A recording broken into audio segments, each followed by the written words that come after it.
What's going on, everybody? Welcome to the Avengers Infinity War review.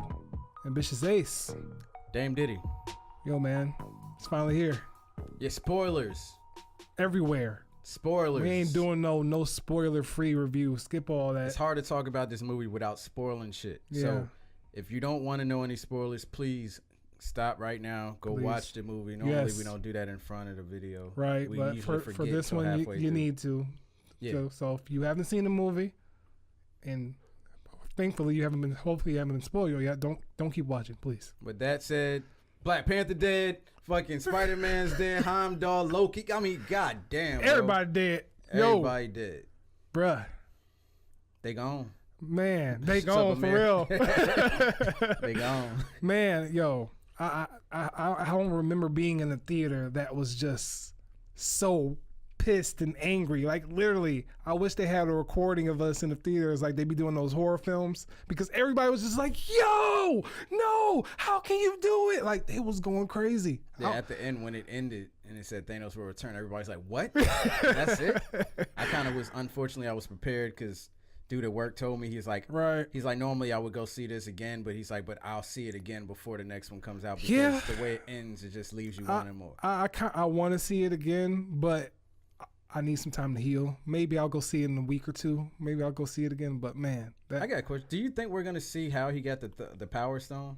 Because that was where Nova's from. Yeah, and they said that he already went there and destroyed it. And I was just like, well, dang, I wish we could have seen a little glimpse of that. But I get why they started the movie off like that, because I kind of like that the movie started with just the hopelessness feeling. I saw Heimdall. I was just like, no. You killed the black dude first. Well, after everybody else. But I'm just saying the main character, you know. But yeah, that was crazy, you know, just to see the fact that I was like, man, Asgard already lost their home and like a lot of their people, and then they lose even more. Well, everybody didn't die though. Yeah, he said they let half of them get away. So I'm guessing sure Valkyrie and I forget the guy, Korg and all of them. Yeah, and their little roach. Right, but just to open up the movie like that, and with just his dismantling of the Hulk, he was going in. Like, it wasn't like a punch or two. He was literally just like, man, it was crazy. But just opening with that, I was just like, how did you feel like it opening with Cole Obsidian doing his speech about how, you know, about Thanos, how you're being saved, and giving it? I thought it was dope because it kind of opened up with that sense of, this is not about to be the typical Avengers film. Yeah. And if y'all don't know, this is Thanos' movie. Yeah. Seriously, Kevin Feige came out and said this is basically Thanos, the Infinity War. Yeah, and I like that, because it, like, even though the ending was shocking, it made sense because it started off that way. It started off shocking, just like that, you know. And just even with Loki, you know, he always comes back or whatever like that, but he was just like, this time, no, he's going for real. Like, no resurrection. I think he even said that, right? Yeah. And just seeing that, I was just like, damn, like, this movie is I'm still holding out hope, man. He's the God of mischief. Yeah. There's no, because I was just like, yo, first of all, I thought he wasn't really there the whole time. Right, me too. And I thought it wasn't really the Space Stone. Yeah. And I'm just like, Loki, you can't die like that, yo. Right. Because Tom Middleton, man, he seems like a really nice guy, man. Yeah. He don't seem like an asshole like he does when he's playing Loki. Yeah. But that's setting things in motion. And then did it go straight to Earth after that? Yeah, because it got straight to the scene with Tony. Well, everybody split up. Yeah. He sent the kids wherever he sent them, and he went to the middle of nowhere. Yeah. But literally. But yeah, how'd you feel about, you know, the whole introduction, I guess, with, you know, Tony and Bruce falling down and everything like that? Like, how'd you feel like how the movie started? I liked it, because I remember that's when Bruce came out of the portal. I mean, shit, if we go step by step of a movie, we're going to be talking about it forever. Yeah, I know. But yeah, I did like how it started. I do want to point out that my theory for part 4 is the reason why they did that whole scene with Iron Man talking to Pepper Potts about how much he loved her and how he's having a kid. That's one theory I haven't heard, yeah. Because, you know, I hope I'm right. Speculation. But I think it's because in order for somebody to wear the gauntlet, they're gonna have to sacrifice somebody for the Soul Stone, and I think Tony might sacrifice Pepper Potts, his wife, because they just got married, or they were about to get married. they alluded to that at the end of Homecoming because he had the ring. But Happy I'm had just the ring. thinking that because he did propose to her instead of announcing that Spider-Man was joining the Avengers. Yeah. But I just feel like there was no other reason for them to go into Tony being in love for once. Yeah. I feel like they did everything they do is intentional. True. Pepper Potts, man, you might be out of here, man. But I just like how that whole first scene was because like it really set like the mood for it, the whole film, because I feel like it didn't hold no punches. Like whenever stuff happened, it happened. There was no warning. Bruce Banner came and gave him a little bit of information, and then it just started. And I love that so much about the movie, how it just kept rolling and kept on going to the next thing. It didn't hold nothing back. I thought that was handled very well. That first scene with Iron Man and Doctor Strange and Wong versus Ebony Maw and was it No, it was the big dude, right? No, it was Ebony Maw and one more guy. It was the big guy with the. I don't remember Ebony Maw being there. Cole Obsidian was there. Oh, was it? Yeah, remember? You sure? Because I thought he was throwing stuff back at him. He's the only one that was like a telepath like that. I thought it was Ebony Maw and then it was the big guy because remember he was walking towards him and then he's like, all right, okay, right. Iron Man told Hulk to bring out the guy. He's like, hey, man, you're embarrassing us in front of the wizard. That was pretty funny. But yeah, Doctor Strange had his time to shine in this movie. Yeah, he did. Like I really loved that, especially between him and Thanos. That fight was dope. Yeah, him and Thanos was fight. Him and Cole Obsidian's fight was dope. Yeah. And I love and just to stick with that group of people. Mm-hmm. I love how Iron Man came in when he's just like, hey man, I need a diversion. Oh yeah. And his friend just jumped up when he said, "Oh, we're all gonna die." Yeah. And like that. That shit was hilarious. Yeah. I love how Iron Man swung up. You mean Spider-Man? Spider-Man. Yeah. He swung up. Yeah. He stopped the guy from punching Iron Man, and proceeds to having a conversation. That was Typical cool. Spider-Man shit. Yeah. But even besides that, to skip ahead a little bit, I love when they're on the spaceship. Yeah. And Cole Obsidian said something about how y'all don't have enough power to defeat me. And then he's like, yeah, well, the kid saw too many movies. Yeah, that was good. I'm banking on him. Right. And I thought that was a dope line. Yeah. Because they've been making him do that. Hey, have you ever seen the movie Aliens? Yeah, that was cool. That was real cool. I love that scene. How'd you think about the introduction of the suit? Whose suit? Oh, the Spider-Man suit. That was dope because I was just like, yo, bro, just fall off, man. Yeah. Like, you're going to die. You're going in outer space. You can't breathe. Right. And that was dope how the suit came out and it jumped on him. He could breathe all of a sudden. Yeah. He said it smells like new car in here, Tony. And Mr. Starks. That was cool. Yeah, that was dope, man. I really like that. So how'd you feel about the pairing of Thor and the Guardians of the Galaxy? It was cool. I mean, especially with Peter Quill trying to do the deep voice. Yeah, that was cool. And then he's like, why are you trying to copy me? He's like, I always talk like this. Yeah. Everybody's like, no, you don't. Yeah. But the star of that whole interaction, man, had to be fucking Drax, man. Yeah. Drax had killing the good lines in this movie, man. Great lines in this movie. Yeah, and I don't think anybody saw Gamora knowing where the soul. That nobody picked that out. Nobody did, and that truly shocked me because I was just like, man. Like at first, I thought, because she knew the location of Soul Stone, so I was like, okay, I get what she's asking Peter to do. But when it turned into the whole reveal of sacrificing somebody you love, I was like, yo, I did not see this coming at all. And that's where you saw the Red Skull. Yeah. Well, I was shocked for that. I know there's been a lot of rumors and speculations of, that might be the case. He might be somewhere, but I never expect him to be the so-called like stone keeper of the Soul Stone. So I thought that was a nice inclusion for fans. We had a couple people in the theater that did not recognize him, but we had a couple Black Panther only people who've walked in. Not to say that's wrong or anything, but this movie. I'm pretty sure there was some Doctor Strange only people. Yeah, but it's just that's another strong point of this film was the fact that it's built off the legacy of the last 10 years, and if we didn't have that. Yeah, that was pretty much an ode to everybody that's been watching from the beginning. Right, and it's like if we didn't have that, this film wouldn't have been so successful because we have all the backstory, we have all the information, and we was able to get right into the point. Like that's another thing. Like I was hoping the movie wouldn't do no long drawn out kind of backstory of Thanos or anything like that. They cut it. Oh, they did. So they actually had they one. had a backstory for Thanos. They cut it. Oh wow. I'm interested in it. Don't get me wrong, but I like how the movie just went straight to the point since we already knew what the basic premise of the movie was going to be. Yeah, I know a couple people didn't catch his reasoning for doing what he was doing. because I was speaking to my friend Raj, and he didn't. He's like, why was he? You know, I didn't get it. And they kind of explained it like on 3 separate occasions. They kind of explained it in detail when he was on the Titan, right? Yeah, when he was on Titan, he told him the story. Yeah, and like they also kind of explained it when he's talking to Gamora.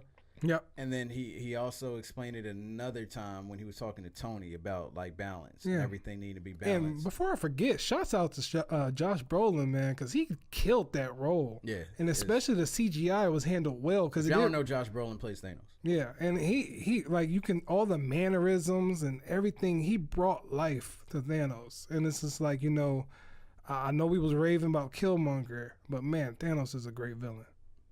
I don't know if he's better than Killmonger. I can relate to Killmonger. Well, I'm just saying, I'm not trying to say Thanos better, too, but I'm just saying, you know, I can relate to Thanos feel too. like MCU is doing better when it comes with the villains right now. Like, you know, I hope. Come on, we're not gonna compare them to DC. Let's not even waste time. I'm not comparing, but I'm just saying the manner of how they treat their villains is not so one dimensional, and I'm loving they've been getting that. better at it. Yeah, so I feel like going forward, you know, this is set the staple for villains. Hopefully, all the other directors and writers learn from how they handled. Well, they didn't handle the kids well, like Call Obsidian, Ebony Maw, Proxima Midnight. They handle intimidation well. I mean, we were just intimidated about them. I feel like they handled their presence well. When they were ever on screen, you were like literally terrified what was going to happen next because, you know, you didn't know the extent of their abilities and everything like that. Well, I know that. I know when Clovis Glaive stabbed Vision, that shocked the shit out of me. Yeah. I was just like, damn. And then when Vision said, I can't phase, I was just like, that was good. Yeah. Because Vision is too strong. Right. And that was a good way to nullify a lot of his powers. And, you know, I thought that was dope. How'd you feel about the introduction of Cap and everybody else? Yo, when Cap came out of the shadow, that was like one of the times where I actually felt like excitement in the hair. So my arm stand up because when I saw the silhouette, I was like, yo, I think that's Cap. That's Cap. Yeah. And, he, you know, I was just like, yo, that's dope. Yeah. Because, you know, he don't got his shield no more. Right. So it was really dope. Especially when, get this man the shield. Yeah. I was just like, damn straight. Like, you know, Cap did his thing, man. He held it down. That whole fight scene, Falcon came in. I was excited to see Falcon. Yeah. Scarlett Johansson came in. Romanoff, I'm sorry. She came in. I was excited to see her. It was just a really good cut. It was handled very, very well. Very well. Yeah. So what did you think about just basically how the whole movie went around the Infinity Stones? Do you think how it was handled well? Because I feel like we got a good piece of except for the Power Stone, of course. But yeah, how did you feel how they handled the gathering of the Infinity Stones? I thought it was dope. I mean, the trailer did a good enough job of faking you out, making you think he wasn't going to get all of them. Right. I remember watching videos, people were like, yeah, he'll probably get like 2 or 3, maybe 4 at the most. Yeah. He got all 6 of them motherfuckers. Like, with not very, you know, very little resistance in a sense based on him. Because, like, I just know the thing that messed with me the whole movie was the Reality Stone, because you didn't know what was real and what was fake. Right. Like when Nebula was, you know, stuck in that little light and she couldn't move and she was spread out. Yeah. I'm just like, is he using a Reality Stone? Like, yeah. I don't know what's real and what's fake. Do you think he only uses one at one time?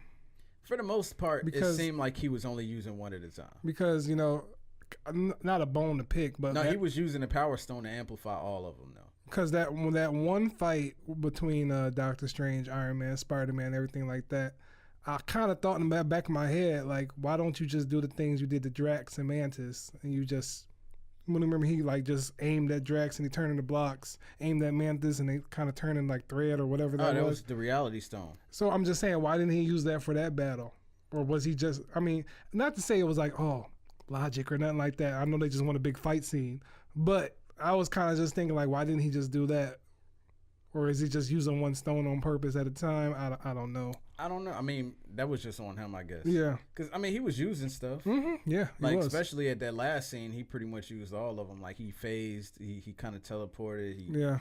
So, because I don't think he can travel as far with the Space Stone without using the Power Stone to amplify the Space Stone. True. I don't know if he can have the realities change that much without using the Power Stone with the Reality Stone. Because I know they said the Power Stone powers the other stones. It makes them stronger.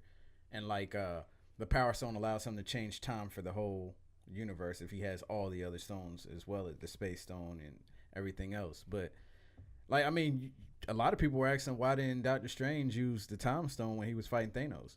And True. Thanos even mentioned it. Like, he's like, you did everything you could, but you didn't use your most powerful weapon against me. But I know the answer to that already. I mean, it's because he looked through 14 million outcomes and he only saw one. Yeah. And it didn't really matter if you used the stone. And I think a lot of people are missing that small detail because, you know, he said to Tony as well, that's the only way. This is the end game. This was the only way. And like, you know, at the moment we're all thinking like, why are you doing this? Why are you giving him the time stone and everything? But when you think about it, it's like, yo, he saw this. You gotta lose the battle to win the war. Win the war, yeah.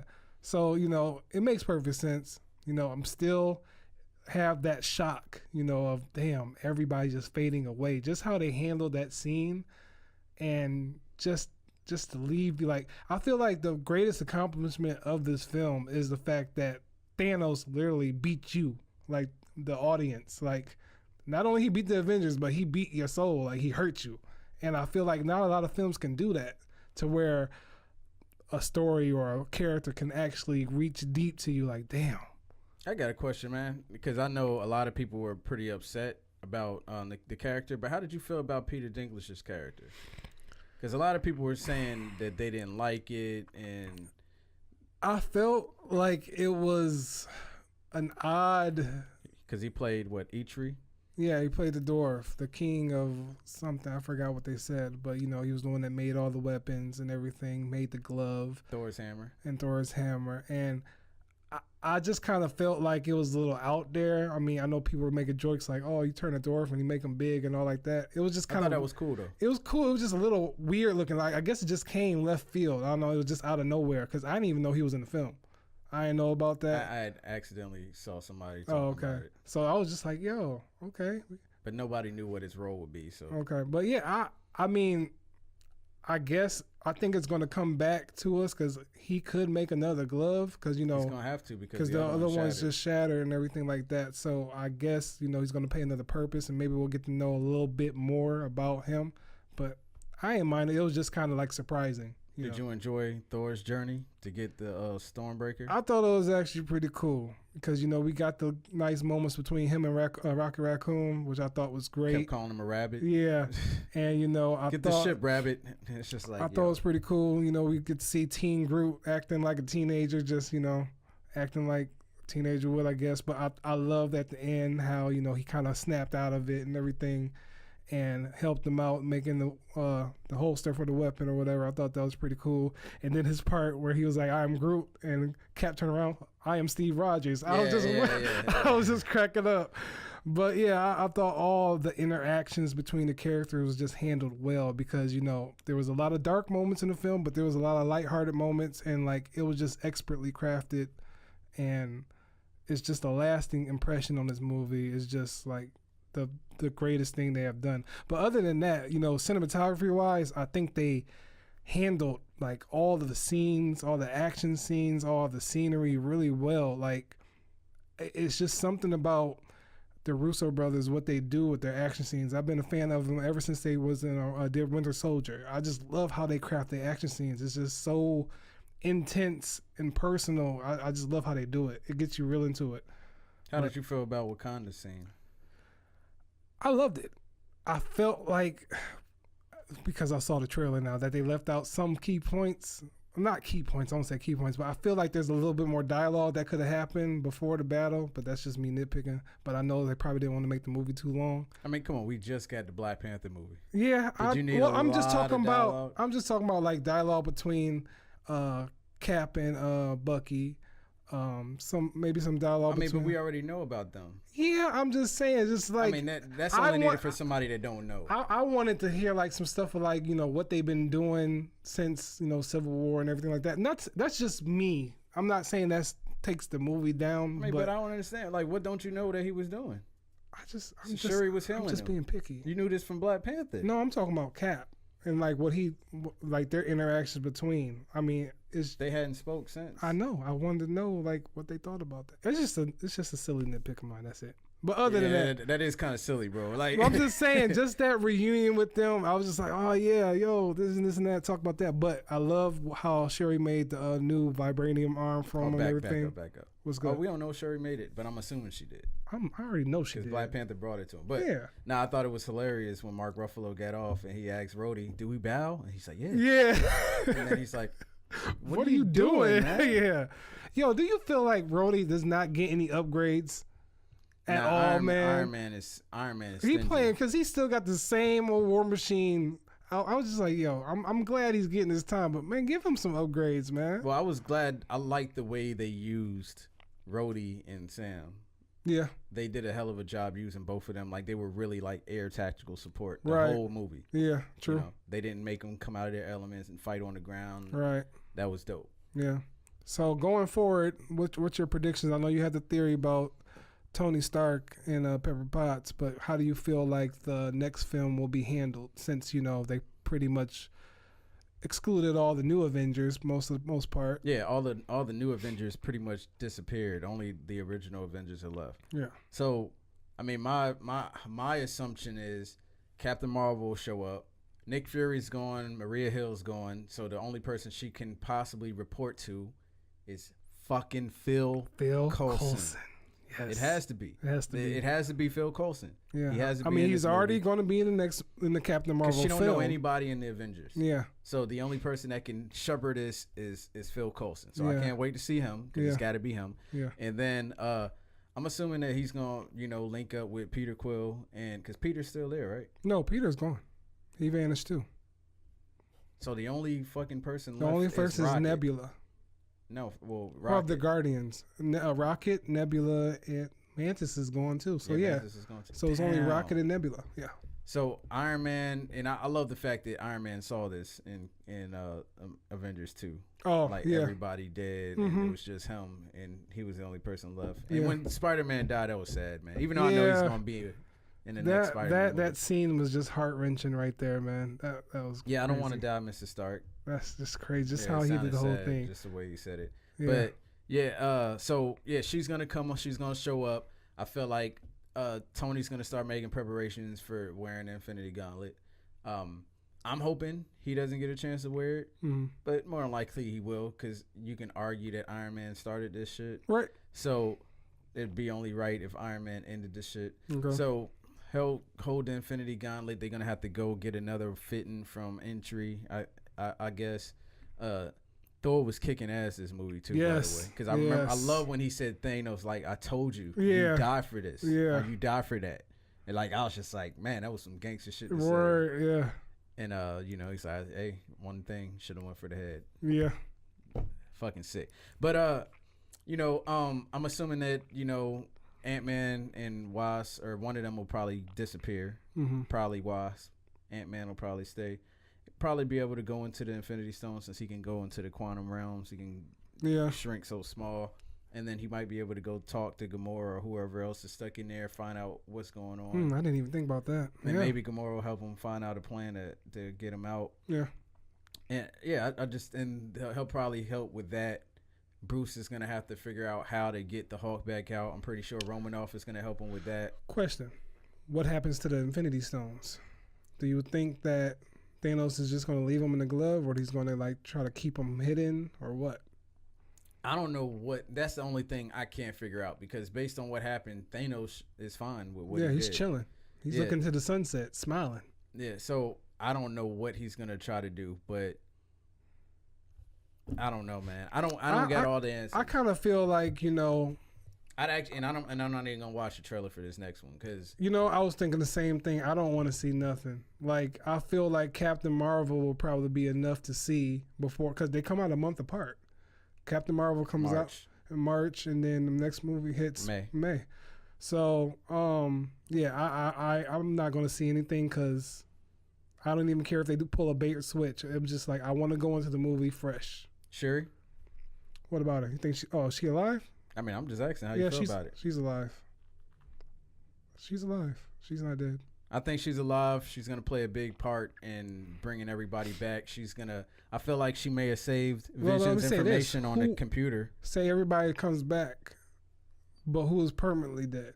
We got Heimdall, Loki. Is Gamora permanently dead, or will she come back? I'm assuming she's going to come back just because she's a huge part of the Guardians movie. I don't know how. Right. But normally, whoever has control of the Soul Stone can usually. Because I feel like everybody before the snap, is dead.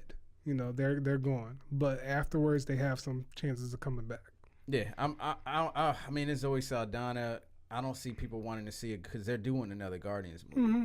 I don't see people wanting to see a Guardians movie without her. Yeah, she's like such an integral part, and to make Peter like tick in a sense. Right. So, what did you give the film? I get this joint an A, man. I think the movie is going to be a classic. Yeah. Maybe to some people not yet because they want to see the next part of it. Yeah. It's like when you watch an episode of something and that's part one or something. Right. Like you're not gonna say you love The Wire after you watching like 9 to 10 episodes. You know what I'm saying? Right. So that's how it felt. Yeah. You watch like 9 to 10 episodes. So and I can't wait to see the sequel. I can't wait to see what they do with Captain Marvel because she's gonna be the strongest person in the Marvel comic book movie universe. Right. She's not in the comic books. Shuri's the smartest person in the movie universe. So she's obviously gonna. I think she stowed away Vision's information. That's why she threw it to the side right before she got smacked. Right. So she's just going to put Vision into another body because she was saying that she could anyway. Yeah. It just was going to take time. Yeah, man. I give it A as well. I believe that, with this film, the MCU universe has, showed that they can't be fatigued as far as, now. I feel like they showed that, we can take it to new heights even after this, because this is going to set the stage for the next phase and everything like that. And I feel really comfortable about the direction because it shows that they are not afraid to pull some strings, tug at you a little bit, let your feelings, even though we know that Black Panther and Spider-Man is coming back. But it shows the fact that they're daring to do things that you don't think of and to actually give a villain the central role and actually win in a sense and everything like that. So I feel very comfortable about it. It's just a well-made film. Russo brothers are amazing when it comes to handling, they handle a lot of characters really well.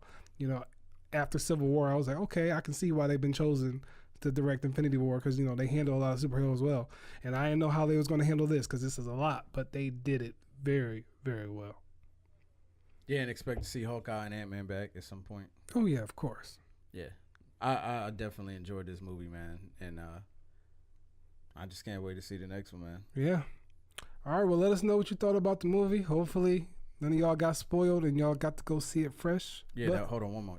That moment, I'm pretty sure, like a lot of people in the movie theater were torn when Scarlet Witch finally destroyed, Vision, and Thanos walks up and wipes a tear out of her eye and said, "I understand. I had to basically do this too." And then he just used a time stone and rewind it right back to right before. Like, there were so many moments in the movie where you're like, yo, he is OP. But that moment right there was like, yo, he's about to reverse time. And I was just like, bruh. But I'm just saying, some people that might not have known what the time stone did because they may have not have seen Doctor Strange. Right. That probably caught him off guard. Oh, yeah. Like, because they were just like, yes, he can't get the 6-1. And that motherfucker's just like. It's like, yo, he died. He died in the course of 2 minutes twice. It's crazy, but yeah. But let us know what you thought about the film. If you have seen it and you haven't, don't spoil the movie. Don't be one of these people spoiling the movie. What do you mean? I mean, if they're in the comments, they already saw the movie. So I'm just saying, don't spoil it for nobody else. I'm saying, don't spoil don't it. go on Facebook spoiling. Yeah, but don't in the comments, tell us what your favorite part was, man. Like, exactly. Did you love when Drax was like, "I'm invisible right now"? Hi, Drax. Why is Gamora? That was my favorite line. But yeah, let us know your favorite parts, your favorite scenes, what your predictions are for the next one. Keep talking about it. Tell me you think my Iron Man Pepper Potts one is right.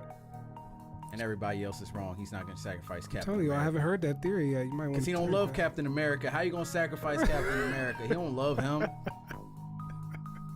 All right, y'all. Peace.